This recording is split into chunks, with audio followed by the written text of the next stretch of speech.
Rolando, Sí. quiero volver al inicio. ¿Qué hicieron mal las doctoras?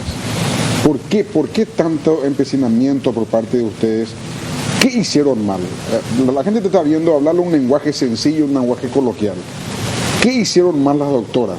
Convencer a la gente que las doctoras hicieron mal y qué hicieron mal para que sean culpables. Bueno, eso ya se demostró, ¿verdad?, a lo largo de los 6 años. Y vamos a reiterar, ¿verdad? Acá justamente están las anotaciones que había hecho una de las condenadas hoy en día, donde le da unas recetas de consultorio ambulatorio, ¿verdad? Para que mi madre vaya nuevamente a su casa. Y algo que recién acabamos de escuchar, ¿verdad?, de la propia condenada, que decía que mi madre le pidió para aplicarle algo. Eso no es negligencia. Me pregunto, el paciente te puede decir, aplícame tal cosa. Así doctora. Acaba de decirlo aquí. Acaba de decirlo aquí, me pidió para aplicarle algo más fuerte, me dice. Así dijo, si escuchamos la grabación. Y acá está, creo que me dio la palabra a mí, ¿verdad? Ella le preguntó ahora. Ella me preguntó ahora a mí. Ahora me corresponde responderle al señor la pregunta. Yo le indiqué un analgésico oral, que es paracetamol. Y ella me dijo, no, doctora, no hay algo que actúe más rápido, porque los medicamentos por vía oral empiezan a actuar en 2 horas recién. Y como ella venía con su dolor ya toda la mañana, si bien no era un dolor intenso, era un dolor que le molestaba, entonces ella me dijo, no hay algo que pueda, que haga efecto más rápido. Entonces le dije, sí, hay analgésicos que se hacen por la vena o intramuscular. Y ella me dijo, no, por la vena mejor. Entonces le administramos el medicamento, ahí se le administró el Dolgenal, que es el mismo medicamento. Solamente una vez se le administró, en la urgencia. Solamente una vez. No existe, no está demostrado bajo ningún examen que se le haya aplicado más. Lo que pasa es que cuando un paciente se interna, ingresa con una hoja de gastos, con todo lo que se le administró en la urgencia, una hoja de enfermería. El personal de enfermería anota, ¿verdad?, los medicamentos que recibió en la urgencia y a partir de ahí prepara los horarios de los siguientes medicamentos. Entonces, al ingresar, el personal de enfermería pone en la hoja de enfermería el Dolgenal que ya recibió en urgencias y después prepara su siguiente horario, porque yo le indiqué cada 8 horas. ¿Ese remedio pudo haberlo hecho mal, doctora? Todo medicamento tiene su efecto colateral. Todos. El Geniol. Todos. El Geniol, la aspirina, la Novalgina, los antibióticos, todos los medicamentos tienen sus efectos colaterales. Y la mayoría de estos medicamentos aparecen los efectos colaterales con el uso prolongado. No con una dosis. Acá es contundente, hubo negligencia y acá están las anotaciones de su puño y letra. 7 de agosto a las 15 horas, tratamiento Dolgenal indovenoso, antigripal más paracetamol más líquido, solicito laboratorio. Ahí mi mamá se fue hasta el laboratorio, ¿verdad? Le solicito test para influenza, una de las condenadas hoy en día. Mi madre va hasta el laboratorio dentro del mismo predio, ya con el medicamento aplicado, ¿verdad?, indovenoso, ¿verdad? Después 15:40, después de 40 minutos, dice, escribe de puño y letra, paciente reingresa traída del laboratorio, mi madre regresó en sillas de ruedas ya, presentó vómitos, más debilidad generalizada, se interna, firma y sello de la hoy condenada. Y acá está 16:15. ¿Qué está mal en eso, Rolando? ¿Cómo? No, te pregunto, ¿qué está mal en lo que le dijiste? Y claro que está mal acá porque ella cómo ingresó, acá están los parámetros, cómo ingresó, que ellos escribieron de puño y letra, donde dice Germán, dice acá, lúcida, afebril, refiere ligero dolor, ¿verdad? Y acá está cómo están su entrada de aire en ambos cuerpos pulmonares, buena entrada de aire, sin sibilancia, no sé qué, todo bien. Y a los 40 minutos presenta justamente lo que el prospecto del medicamento dice, que produce como una reacción anafilactoide, según está escrito en el prospecto del fabricante, no lo digo yo. Y acá justamente ellos escribieron después, exactamente, parece copiado, dice, dolor abdominal, diarrea, náusea, respiración dificultosa, ¿verdad? Labios y uñas azuladas, ¿sí? Entonces le puso mal el remedio. Se le puso, es la reacción al medicamento. Y estamos hablando... Se le puso mal entonces. Claro, acá hay una dosis a las 15, ¿Por qué otra se le puso dosis... mal, Rolando? Que hay que preguntarle a la condenada. A las 16:15... pero ¿por qué motivos? Se puso una dosis excesiva. A las 16:15, acá está de puño y letra, Dolgenal, otro 60 miligramos, indovenoso.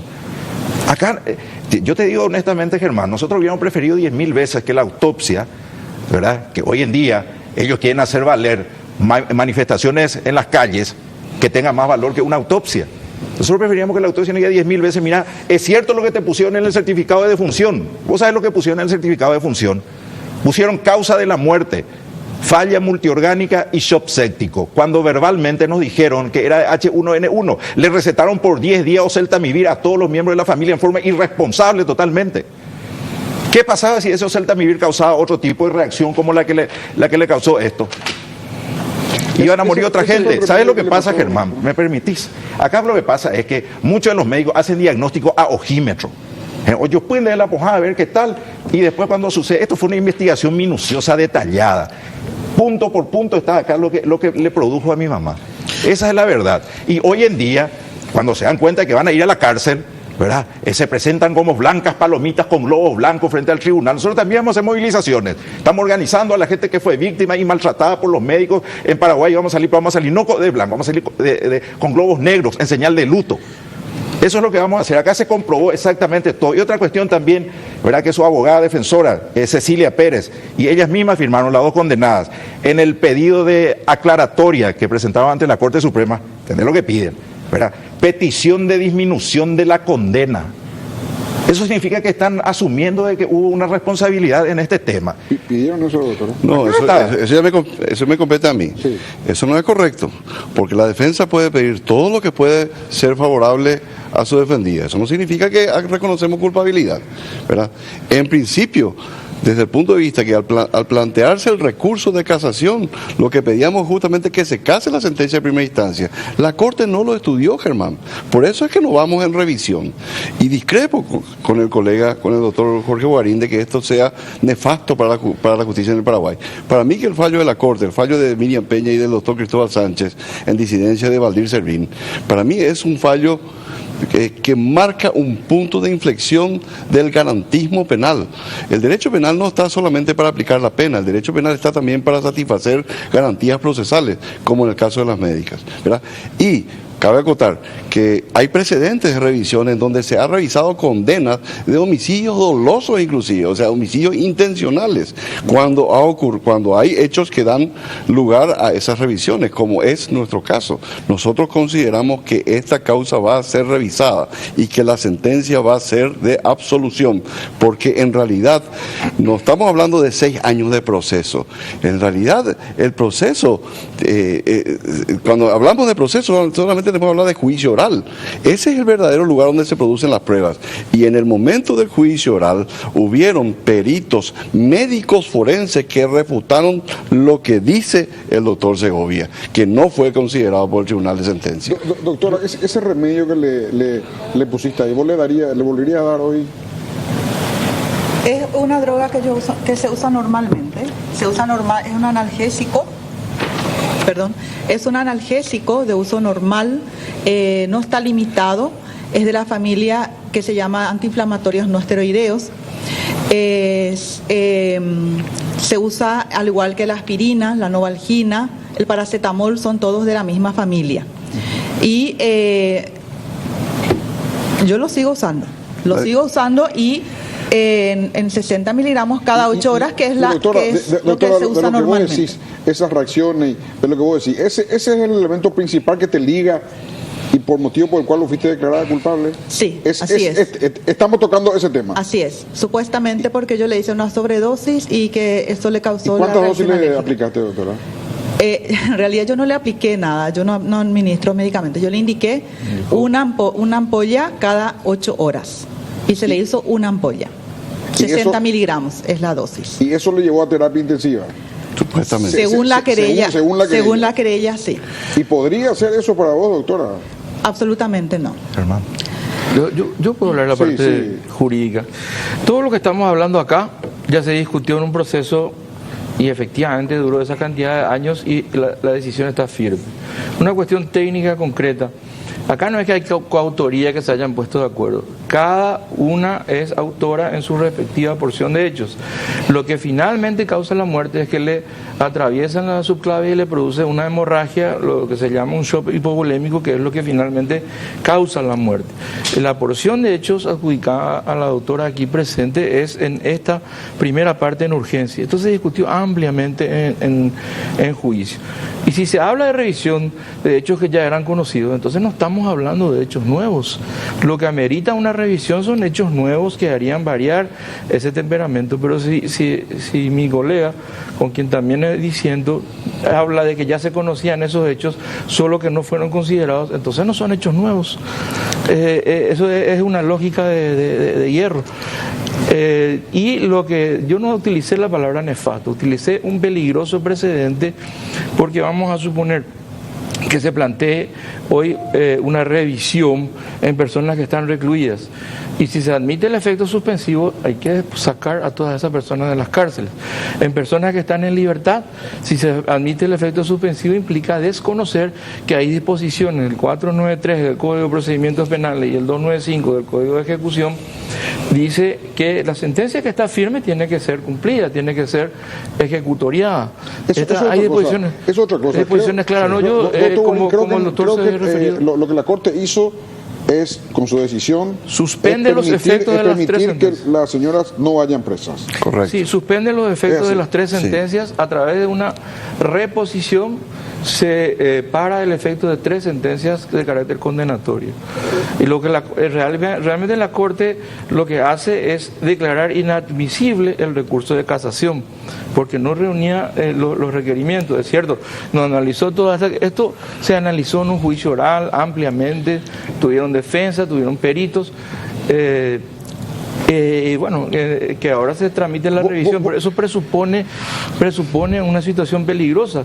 Yo te digo, mañana el taxista que está condenado de haber dado muerte a una niña de 5 años, nos trae el enjambre amarillo y vamos a pararle el cumplimiento de una sentencia. ¿Vos decís que hubo esa presión que fue una medida política, bajo presión de la Corte? Fue una decisión política con directa incidencia del ministro de Salud de la República del Paraguay, quien, utilizando su investidura, ¿verdad?, públicamente apoyó una convocatoria en donde sus organizadores decían una convocatoria de desobediencia civil a una resolución de la justicia paraguaya. Yo le digo al ministro Barrios, él no tiene que utilizar su investidura para estar apoyando una manifestación de desobediencia civil.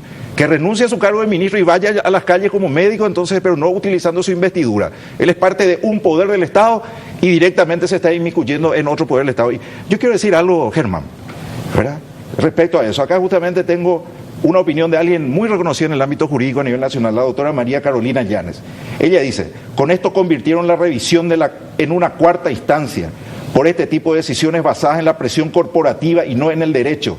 Tanta parafernalia de concursos, test de honorabilidad y audiencias públicas.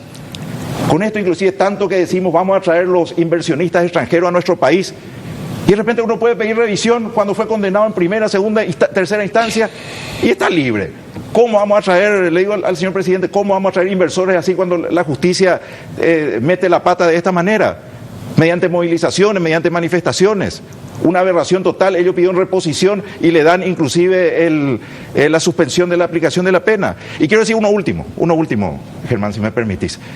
Si dicen que toda esta aplicación del medicamento y todo eso es inofensivo y tal cosa, yo le digo acá frente a las cámaras, frente a todo el país, que agarre y que se inyecte ahora mismo, ¿verdad? No hay problema. Que se inyecten. Acá está, les traje la jeringa completo. Que metan con el otro medicamento que probaron. Es muy fácil ¿para qué vamos a hacer revisión ni nada? Este es lo que le aplicamos cuando ella tenía la hemorragia interna, le pusieron un anticoagulante. Pero ya dijo que se le aplica, y acá está, ¿y por qué no probamos ante las cámaras para que todo el país vea? Es muy fácil, pues, es muy fácil, pues, hablar, ¿verdad? Es muy fácil hablar. Nosotros tenemos documentos acá que avalan y se comprobó en juicio oral. Un montón de cosas. Ellos lo que están haciendo es un refrito de todos los cuestionamientos que hicieron en el 2013. Absolutamente todo, y nosotros estamos preparados para responder uno por uno. Acá nosotros, te digo, la fuerza que nos da para seguir esto, Germán, es el rostro de mi mamá, es el rostro de su sonrisa. Eso es lo que nos da fuerza y nos da vitalidad y vamos a seguir. Vamos a seguir hasta el último. Germán, Sí. la revisión es una cuarta instancia. Eso lo es por mandato constitucional, artículo 17, inciso cuarto, y es exclusivo del justiciable condenado. Es decir, puede haber primera, segunda y tercera instancia, y la revisión es una cuarta instancia. Que Carolina no lo vea así o crea que esto causa un peligro, al igual que lo piensa Jorge, es posición de ellos. Pero jurídicamente es un recurso que está en la propia Constitución, que faculta a un condenado en cualquier momento a ejercitar la revisión si considera que existen, como en este caso, hechos nuevos. Y la doctrina de hechos nuevos en revisión no significa que tiene que aparecer algo nuevo que no había antes en el momento del hecho, que no había en el momento de la sentencia. Un hecho nuevo es también un hecho que había o que existía en el momento de sentenciar, pero que no fue considerado, o que aunque haya sido considerado, no fue tratado debidamente. Nosotros consideramos que hay de las tres. Primero, las pericias de los médicos forenses que refutan lo que dice un perito no experto en la materia. Pero ahí me quiero detener, José, porque quiero que la gente entienda, eso es importante. Acuérdense que ustedes están hablando de algo que hablan todo el día y la gente está viendo esto sin tener un cabal conocimiento de lo que ustedes tienen. Un solo perito, la pregunta que te hago, José, un solo perito es el que sostuvo lo que la querella quería, uno solo. Así es, No. solo uno, el argentino. No, no es así. No, no es así, es falso. Así es. Es falso. Acá lo que sucede es lo siguiente, Germán. No, pero Señor te pregunto, Germán. disculpame, Rolando, que para ser directo, vos decís que uno solo. Sí. ¿De cuántos? De 3. De 3, 1. Hubieron 3 peritos en el juicio. ¿Es cierto eso, Rolando? Es cierto, pero ¿sabes Sí. qué es lo que pasa? Yo te voy a contar bien honestamente mirando a las cámaras. Acá yo pensaba que iba a ser fácil. ¿Verdad? Bueno, vamos a traer nosotros 2 peritos, uno de la Corte Suprema, ¿verdad? El otro de tal parte, y vamos a hacer un informe. Imagínate lo que es. Supuestamente tenía que actuar en forma independiente. Los dos trajeron un mismo informe de 4 páginas, sin ninguna evidencia, y firmaron lo del mismo. ¿Verdad? Ellos querían, bueno, 2-1 y bueno, y ganamos. Pero ¿qué pasa? En el juicio oral se le demostró cronológicamente todo lo que pasó. Y en el informe que trajo Lescano y Mendoza, que son los dos, ¿verdad? Que yo hablé con ellos ahí antes de la sala del juicio oral en Ciudad del Este y se quedaron mudos, ¿verdad? Ellos escriben desde el momento en que mi mamá ya está grave. Nos cuentan ellos en su informe las 5 horas anteriores. Por eso fueron descalificadas el informe de estos dos peritos. Así es. Pero Ahora, sí, yo quiero decir algo corto sobre el sí, punto. Es que la prueba tarifada ya desapareció de nuestro proceso. Aunque un perito te diga rojo y 5 te digan negro, si este reúne las condiciones de verosimilitud, puede convencer al tribunal. Claro. El tribunal dicta una decisión en base a un convencimiento, en base a una certeza que llega. O sea, acá no es una cuestión de números, aquí es una cuestión de credibilidad y de idoneidad por parte de los peritos. Acá hubo un juicio oral donde se discutió ampliamente todo esto. Rolando, yo quiero que me digas un motivo. Sí, Te doy un motivo. sí, Un papel y un lápiz y un renglón. sí. ¿Por qué es culpable la doctora? Por haber sido parte de la partida de mi madre al más allá. No, pero eso es genérico. Porque fue negligente. Eso Y es genérico. porque fue negligente, Germán. Acá hay No, una pero sigue negligencia. siendo genérico. Yo quiero que vos me digas por qué. Porque cargó agua en este vaso. Exactamente. ¿Por qué? Por la falta del deber del cuidado a mi madre. No, pero Así es, sí. no. ¿Entendés? Yo te puedo me hago decir, entender. puedo Me hago decir, entender, sí. a pesar que la pregunta no fue pero dirigida a lo que mí. pasa es que yo quiero ver Porque yo- porque apretó el gatillo, es un motivo concreto. Pero no que me digas porque ese día, no sé, Está- un motivo para llegar al caracú en la cuestión. Un motivo. Está acreditado en proceso, yo digo, eso se puede leer en las fichas de que Pero ¿por qué está acreditado, doctor? ¿En qué? Un solo le motivo te pido para que la gente le entienda. suministra una dosis excesiva de un medicamento que le lleva a esa reacción anafiláctica que le lleva a terapia intensiva, donde finalmente se produce su muerte. Y ella como médica profesional tenía que saber que esa dosis es excesiva. O sea, sobredosis entonces. Así sí, mismo. una sobredosis de Doctora. medicamento.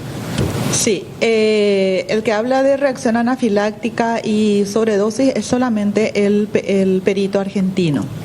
El doctor Domingo Mendoza fue perito por la defensa y el doctor Nicolás Lescano fue perito, no por la defensa, fue perito puesto por el Poder Judicial. Eso hay que aclarar. ¿verdad? Entonces, nosotras, por más que éramos dos personas juzgadas, teníamos un perito solamente, que fue el doctor Domingo Mendoza. El doctor Nicolás Lescano estaba por el Poder Judicial. Y presentaron un informe conjunto porque en el momento las tres juezas les pidieron que se reúnan los tres peritos y que hagan sus conclusiones, ¿verdad? Entonces ellos trataron de comunicarse con el otro perito, pero no tuvieron respuesta. Entonces ellos se reunieron entre los dos, hicieron un informe entre los dos. ¿Cuáles fueron las conclusiones de Mendoza? Y las conclusiones de ambos fueron que, en primer lugar, no hubo ninguna sobredosis, ningún shock anafiláctico, en ningún momento ellos hablan de eso. Y en segundo, ¿por qué no hay shock anafiláctico? No hay shock anafiláctico porque la paciente no tenía síntomas de shock anafiláctico, síntomas clínicos, ¿verdad? Sí tenía. Eso está en la ficha. Yo quiero decir algo, Germán, ¿verdad? Acá hay señor, yo estoy hablando, ¿me permite? Sí, okay. Un rato. ¿Puedo continuar? Sí, por favor. Bueno, la paciente no tenía signos ni síntomas de shock anafiláctico. O sea, todo eso que ellos dicen es cierto. El shock anafiláctico presenta dificultad respiratoria aguda. Como le expliqué, falta de aire a nivel de la garganta. Esta paciente hizo una insuficiencia respiratoria aguda grave, sí, pero de origen pulmonar. Por eso en la autopsia habla que los pulmones estaban edematizados y sangró el parénquima pulmonar. Tuvo lo que nosotros llamamos una coagulopatía de consumo. Por eso sangraron las encías, sangró por la nariz, sangró el parénquima pulmonar, sangró la bolsa que cubre el corazón, que es el pericardio. ¿Me entiende? Es totalmente diferente. Eso no tiene nada que ver. Eso no tiene nada que ver con un shock anafiláctico, ni con una sobredosis, ni nada por el estilo. Eso es de origen infeccioso. Perfecto, doctor. Acá esto es muy importante, Germán, porque en un momento ellos, ¿verdad? Tantas versiones ya dieron a lo largo de este tiempo. En un momento dijeron, murió de una septicemia, después murió de una falla multiorgánica, murió de H1N1. La autopsia es el punto culminante, yo repito, la autopsia es como la filmación, que un tipo entra a robar algo y está la filmación, eso es lo que vale. ¿Verdad? O si no, ¿para qué vamos a hacer más autopsia? Y la autopsia es categórico. La autopsia dice que murió categórico. Acá está la fotografía. Polémico, le atravesaron la subclavia con un catéter que le introdujeron. Una de las 200 fotos, ¿verdad? El resto de las fotos tengo todo acá, pero no voy a mostrar por una cuestión que le afecta mucho a la familia, ¿verdad? Muchos de los médicos que hoy en día salen a las calles ni siquiera ven esto, ni siquiera saben, ¿verdad? Y acá algo muy importante, ¿verdad? Porque en un momento ellos dijeron que inclusive, ¿verdad? Te cuento un detalle, en el juicio oral y público trajeron una placa radiográfica, ¿verdad? Diciendo, sí, acá está bien colocado el catéter, ¿verdad? Fantástico, le dice el doctor Alberto Alcaraz Liuzzi, graduado en la UBA, Universidad de Buenos Aires, medicina no, es una universidad privada y de garaje acá de Paraguay, ¿verdad? Le dice, ¿esa es la placa radiográfica de la señora Mercedes? Sí, esa es. Ah, espectacular, fantástico. ¿Está seguro? Sí, estoy seguro. ¿Me puede enseñar dónde están las sombras de las glándulas mamarias? No tenía. Se dio la vuelta y se sentó ahí mudo. Esos son detalles que yo también le pido a ellos que cuenten de los 3 días del juicio oral y público. ¿Ocurrió eso, doctora? La radiografía que teníamos era de la paciente. Sí, el doctor Alcaraz Liuzzi insinuó que no era de la paciente, pero no demostró tampoco que no era de la paciente. Al respecto, Germán, se discute con relación a la segunda médica de que esta fue la que colocó mal o incorrectamente un catéter en una vena subclavia, lo que le causó el shock hipovolémico que en definitiva causó la muerte, ¿verdad?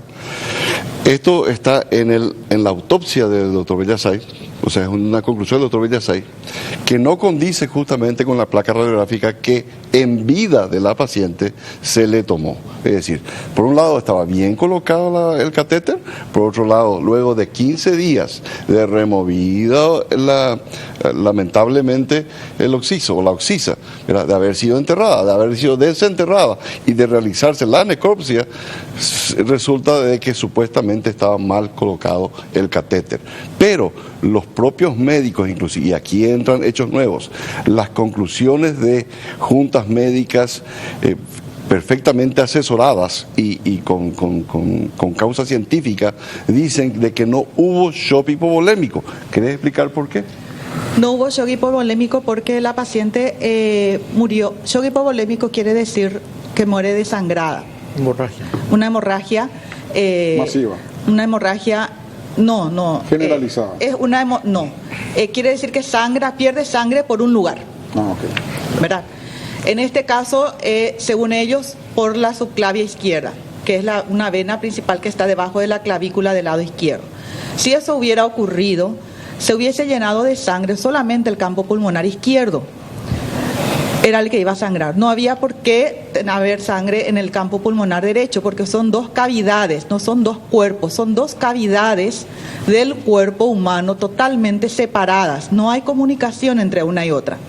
Tampoco tiene por qué haber sangre en el pericardio, que es la otra capa que cubre el corazón.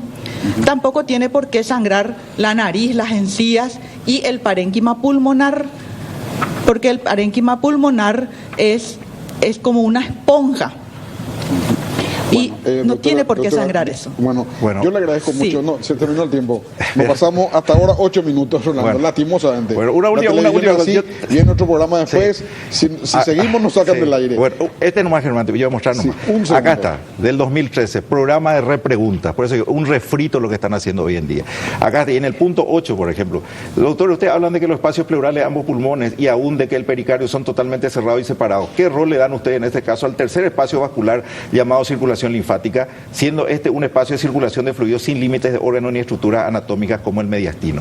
Todos respondimos nosotros en el juicio oral y público, por algo están condenados hoy en día. Gracias. Esa es la realidad. Gracias, Rolando, muchas gracias. Yo quiero agradecer. una despedida. Sí. Yo una despedida que quiero decir que lo que acá se busca es el elemento justicia. Acá no hay una lucha personal contra los gremios médicos ni contra todos los médicos. Quiero aclarar eso y que vamos a seguir luchando por el elemento de justicia y que esto finalmente se aclare. Y que diciendo con mi colega y amigo el doctor Ignacio González Maqui que la revisión sea una cuarta instancia.